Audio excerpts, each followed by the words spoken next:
Get ready to master the most professional and widely used technique in artistic watercolor. Forget about painting uncreative and uninteresting outlines. And also, you're going to see an extra trick about this technique that nobody tells you. A very warm welcome to all you little watercolor wizards. I hope you enjoyed today's video. To illustrate this technique, I'm going to start by using this petite grease brush, made of natural squirrel hair from Da Vinci, size 3. Let's start by wetting the brush a little. We'll pick up a color, for example, cobalt blue, and you'll see I won't wet it more to do this dry brush technique. And I'm going to pick up. Now, the more color I can get, you see that there's very little water on the palette. You see that right here, the effect is already being created. From the dry brush, let's go for it. It could even be a bit wetter, but let's try this now. You need to do some tests at home. Obviously, get the hang of it. So you can see it like this. Right off the bat, the effect. I'm going to make a long brush stroke at a speed that's neither too fast nor too slow. Okay, now, as I mentioned, it was quite dry, which is why the effect didn't last long. This is now so dry that it hardly produces anything. You can barely see it. It's also important to mention that, of course, the roughness of the paper we're using will influence this a lot. This is now so dry that it hardly produces anything. You can barely see it. It's also worth mentioning that, of course, the roughness of the paper we're using will influence us a lot. You know, I always use Arches rough paper, specifically for this. I really like this texture and I use it whenever I can. It's a very professional texture for artistic watercolor. Let's get more water because now I want it to last longer. Okay, this brush stroke. Keep in mind that you can also adjust the moisture level of your brush because with a towel, see it has a bit more water. Here. Now before we move on, you see two things here. The brush stroke has lasted longer here. And what happens here? It has ended up with the effect, yes, rough effect, but in a very subtle way, with very little color and little contrast between the roughness and the pigment. I was going at a constant speed and here I went bam. Now we're going to make a brush stroke here as well, starting more with pigment without texture. And then we'll go straight to the scrape. A little more pigment, I start, and the scrape. Let's adjust it. I'm going to do it here. Better. See, it looks nicer to me. Before using this technique in your watercolor, you can take a separate piece of paper and do some tests. I'm going to do another one over here. Look how cool and scrape. I love this one. I really like it. Well, here I just wanted to show you the general idea of what the dry brush technique is. As we've already seen, the amount of water in the brush will have quite an influence. For example, I'm going to load it with more water now. And it leaves the effect a bit different. Wider areas around here with more diluted pigment, see? With less water, it would be like this. The moisture load of water in the brush will influence us when using this technique. Another important thing that I usually do, I'm going to change the color because I'm getting bored of the blue. Let's add a bit more tone here. I'm going to take the burnt sienna with the blue. Well, I usually do this sometimes. If you've been following my tutorials, you might have seen me do this. As you can see, I'm flattening the brush, spreading it out, giving it a wider shape. And so with the flat brush, let's see what happens. Instead of starting the brush on the tip, we started more flat, which sometimes can be useful to begin a stroke like this flat. Do you see? Now, since I have little water left in the brush, I'm starting to feel the roughness. And be careful because it might be interesting for us. We can say, like in these cases of, oh, here it's turned out too dry and I want to emphasize it a little. So I insist with the brush like this. Quite dry, I keep going over it. And you see what happens. I can even make it more. This stroke is wide and it keeps picking up even here. If you want to play around, you can start adding a few more dots. Over here, wider areas. Here I add more pigment. Do you see this technique that we just looked at? To mash, the brush will work really well with this type of brush when it's made of natural hair because these brushes tend to be more flexible and more moldable than the others, than the synthetic ones. Do you see? If you notice, since it's made of natural hair, it easily takes on the shape I give it. Do you see? I do it like this and it stays like this. And then, as we've seen, the pressure we apply with the brush on the paper is going to be very decisive and also very important to master. Let's see, I'm going to repeat this brush stroke because I noticed that I was recording with the camera out of focus. Again, I'm going to repeat. I'm going to flatten the brush, and you see, I start with a light pressure on the paper and at a slow speed.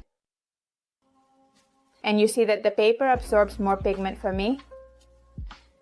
And now I'm going to go quickly, diagonally upwards. I'm going to release the pressure on the brush. And then I achieve this effect. Keep practicing this to know above all where you want the texture to start. The strongest contrast of texture, here I have a little bit, and here I have more. When you say, from here on, I want it to flow more, so you do this. Look, I'm going to show you from another angle. Come on, I'm holding the camera with the other hand, right? Look, we can also flatten the brush a bit right here on the palette. We don't always have to use our fingers.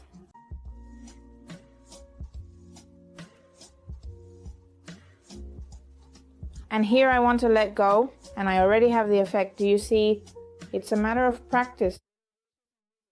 As you've seen, speed also influences us a lot. This was slow speed. And here I've used the brush with fast speed, light pressure, and pulling it diagonally. Let's see another use we can give to this technique. We're going to use the brush against the grain, against its natural direction. Change. Brush direction for tree.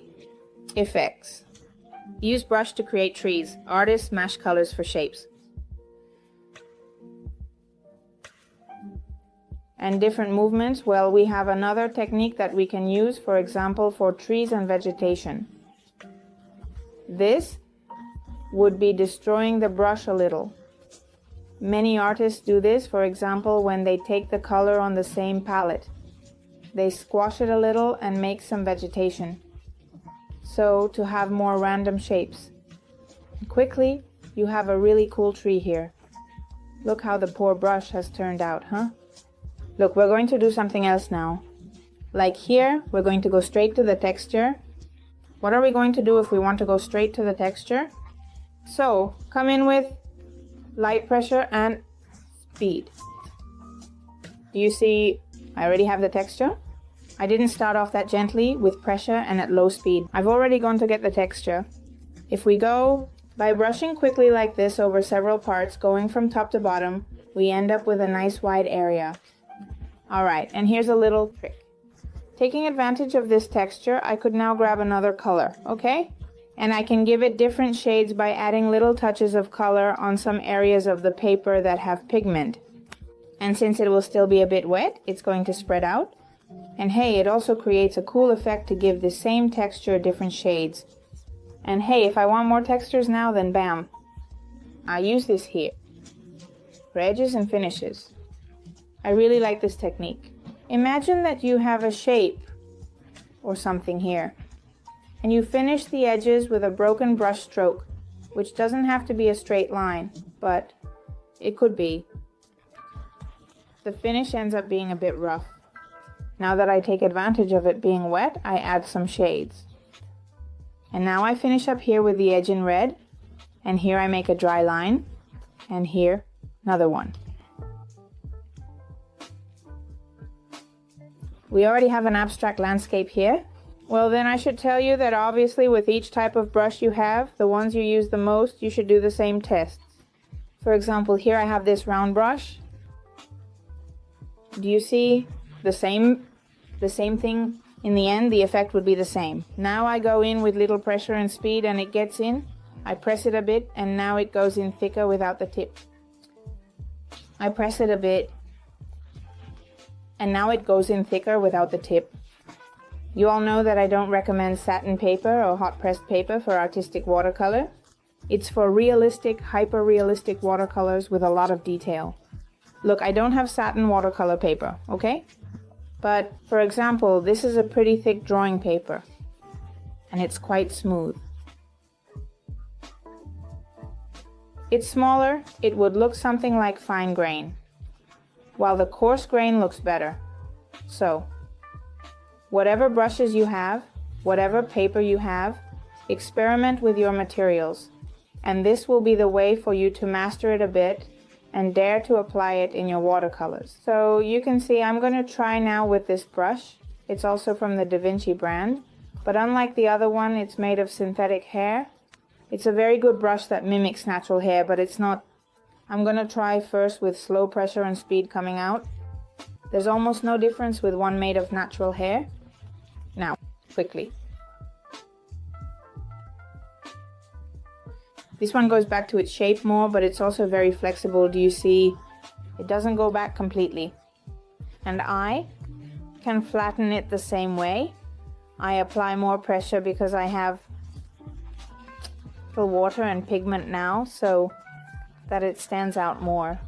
I'm going to turn the paper and show you some uses we could give it, right? Because you say, okay, Claudia, this technique is really cool. I'm going to practice it, but exactly how do I use it? I'll leave this part for next week. And in the next video, I'll show you the super practical applications we can give to this technique. I'll see you very soon.